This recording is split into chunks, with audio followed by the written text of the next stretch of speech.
اعوذ باللہ من الشیطان الرجیم، بسم اللہ الرحمن الرحیم۔ سب سے زیادہ پرابلمز جو آج کل لوگوں کو ہوتی ہیں، ان میں کون سی پرابلم آپ کے خیال میں اہم اور ضروری ہے، اور جو بہت سے لوگوں کو ہوتی ہے، خصوصاً آپ کے بچوں کو ہوتی ہے، آپ کو ہو جاتی ہے؟ ہاٹ اور ہیومڈ انوائرمنٹ جہاں پہ ہو تو وہاں پر کیا ہوتا ہے کہ گرمی دانے، جسے گیموریا یا ملیریا کہا جاتا ہے، یہ کامن سکن کنڈیشن ہوتی ہے، اور تقریباً آج کل سارے لوگ جو ہیں وہ اس سے گزر رہے ہیں، اور بڑی ایک ایسی سچویشن ہوتی ہے کہ اس میں ایچنگ بھی ہوتی ہے، اس میں برننگ بھی ہوتی ہے، اس میں کبھی کبھار جو ہے تو درد بھی ہوتا ہے، اور زیادہ تر بچے جو ہیں تو ان میں بے چینی رہتی ہے۔ آپ کے بچے جو ہیں جو رات کو سوتے ہیں تو بستر کے ساتھ جب رگڑ کھاتی ہے ان کی سکن، تو اس میں بھی ایچنگ اور ایریٹیشن اور یہ ساری چیزیں ہوتی ہیں، جس کی وجہ سے نہ دن کو چین ہوتا ہے اور نہ رات کو، اور آپ کا بچہ جو ہے اکثر اوقات وہ رو رہا ہوتا ہے۔ اس میں جلن کی سی کیفیت بھی ہوتی ہے، خارش کی کیفیت بھی ہوتی ہے۔ لیکن گیموریا یا ملیریا یا گرمی دانے بنتے کیوں ہیں اور اس کا علاج کیسے کیا جائے، یہ بہت زیادہ ضروری ہے، اور آج کا ٹاپک اینڈ تک دیکھیں تو آپ کو سب معلوم ہو جائے گا انشاءاللہ۔ گیموریا، ملیریا یا گرمی دانے، یہ ہمارے سکن میں جو ہے تو مسام ہوتے ہیں، جہاں سے سویٹ یعنی پسینہ بن کے آتا ہے، اور یہ پسینہ جو ہے تو سکن میں چھوٹے چھوٹے مسام ہوتے ہیں، ان کے ذریعے اس کا اخراج ہوتا ہے۔ جب پسینے کے یہ مسام بند ہو جاتے ہیں، لیکن ہاٹ اور ہیومڈ انوائرمنٹ ہوتا ہے، گرمی ہوتی ہے اور موسم جو ہے تو ہیومڈ ہوتا ہے، تو ان کنڈیشنز میں خصوصاً جب سویٹنگ زیادہ ہوتی ہے جس وقت، تو اس کا ڈکٹ جو ہے یا اس کی نلی جو ہے یا اس کا پور یا سوراخ جو ہے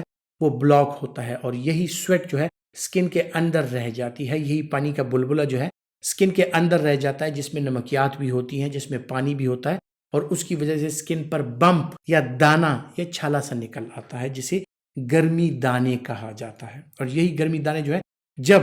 سکن گرمی کو ایکسپوز ہوتی ہے، سویٹنگ زیادہ ہوتی ہے، تو ان کا سائز بھی بڑھتا ہے، ان کا جو نمبر ہے باڈی پر وہ بھی بنتا ہے، اور یہ لا تعداد ہوتے ہیں، بہت زیادہ ہوتے ہیں، خصوصاً بیک پر اکثر یہ زیادہ ہوتے ہیں۔ اس کے علاوہ سکن کے کسی حصے پر بھی یہ نمودار ہو سکتے ہیں، خصوصاً آپ کے شولڈرز، آپ کے ہاتھ، اور کسی بھی ایریا پر نمودار ہوتے ہیں۔ زیادہ تر بچوں میں ہوتے ہیں، کیونکہ بچے زیادہ تر ایکٹیویٹی ان کی زیادہ ہوتی ہے، سویٹنگ ان کی زیادہ ہوتی ہے،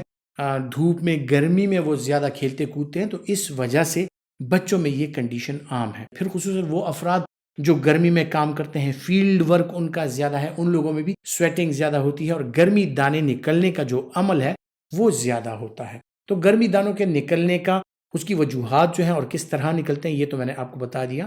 اب آتے ہیں جناب کہ اگر خدا نخواستہ آپ کو یا آپ کے بچوں کو گرمی دانے نکلے ہوں اور آپ اس سے تنگ ہوں تو کیا کیا جائے؟ سب سے بنیادی چیز جو ہے وہ ہے سیلف ہائیجین، صفائی کا خیال رکھا جائے۔ نہانا جو ہے وہ بہت زیادہ امپورٹنٹ ہے، تاکہ آپ کی سکن میں جو مسام ہے وہ کلیئر رہیں، اور یہ گرمی دانے جو ہیں ان کو آپ کم سے کم ایکسپوز ہوں۔ اور پھر نہانے کے بعد اپنی جلد کو خشک کر لینا چاہیے، کیونکہ موئسٹ سکن جو ہے اس میں سویٹنگ پھر زیادہ ہوتی ہے، اور خصوصاً آج کل کے موسم میں جسے ساون کا موسم کہا جاتا ہے، یہ سویٹنگ جو ہے بہت زیادہ ہو جاتی ہے، اور یہ سویٹنگ تھک بھی ہوتی ہے، بدبودار بھی ہوتی ہے، اور اس میں گرمی دانے بنانے کا جو عمل ہے، ملیریا یا گیموریا کا جو عمل ہے وہ بڑھ سکتا ہے۔ تو اپنے جسم کو ٹھنڈا رکھنا ہے، صاف رکھنا ہے،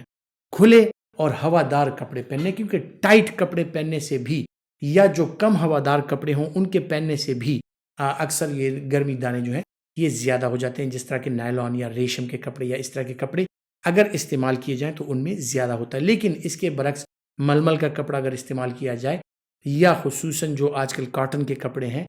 جو ہوادار ہوتے ہیں، ان کا اگر استعمال کیا جائے تو اس میں یقینی طور پر آپ کی بچت ہو سکتی ہے۔ پھر جناب اس کے بعد آپ نے یہ ساری چیزیں کر لی، اس کا خیال رکھنے کے لیے، اس کی ایچنگ کم کرنے کے لیے، اس کی جلن کو کم کرنے کے لیے ٹیلکم پاؤڈرز یا جو عام جو پرکلی ہیٹ پاؤڈرز ہوتے ہیں ان کا استعمال کیا جا سکتا ہے، جس سے ٹھنڈک کا بھی احساس ہوتا ہے اور ان میں کمی بھی آ جاتی ہے۔ پھر جناب سکن موئسچرائزرز، اچھے موئسچرائزر جو سکن ٹیکسچر آپ کا برقرار رکھیں، جن میں ایلو ویرا شامل ہے، اگر اس کا استعمال کیا جائے تو یقینی طور پر ان سے آپ کو نجات مل سکتی ہے۔ اگر آپ کو نکلے ہیں تو وہ کم ہو سکتے ہیں، اور اگر آپ کو نکلے نہیں ہیں تو ان کے نکلنے کا جو عمل ہے وہ ڈیلے ہو سکتا ہے۔ اگر کسی کو یہ ہے اور بہت زیادہ ان کو تنگ کریں تو کول اور آئس پیکنگ جو ہے ان کے لیے بہت آرام دہ ہوتی ہے۔ آپ اگر آئس پیکنگ کر لیں، اس جگہ پہ مالش کر لیں آئس کیوبز کی یا اس طرح کی، اور ان کو ٹھنڈک پہنچا دیں تو اس سے جو ہے اس میں بہت کمی آ جاتی ہے. اور خاص کر آج کل جو ہے تو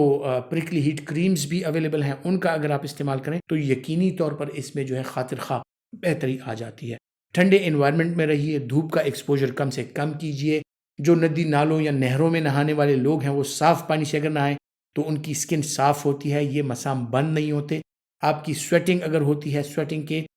فوراً بعد آپ آ کر پنکھے وغیرہ کے نیچے لیٹ جاتے ہیں، وہ سویٹ جو ہے وہ سوکھ جاتی ہے اور سویٹ گلینڈز جو ہیں ان کے جو پورز ہوتے ہیں وہ بلاک ہونے کا خطرہ زیادہ ہوتا ہے. تو اگر آپ ایکسرسائز وغیرہ کر کے آتے ہیں اس کے بعد جو ہے تو معتدل ٹیمپریچر والے پانی سے نہا کر اپنی جلد کو خشک کر کے پھر اس کے بعد پنکھے یا اے سی کے سامنے آپ لیٹ سکتے ہیں. تو انشاءاللہ یہ مسئلے جو ہیں آپ کو کم سے کم ہوں گے. امید کرتا ہوں کہ ہیلتھ ٹپس، میڈیسن نالج کے حوالے سے جو معلومات میں آپ کے ساتھ شیئر کرتا ہوں آپ کے لیے فائدہ مند ہوں گی. اور اگر آپ سمجھتے ہیں کہ فائدہ مند ہے تو یہ ویڈیو پہلے لائک کیجئے، پھر زیادہ سے زیادہ شیئر کیجئے. اپنا خیال رکھیے گا. اللہ حافظ.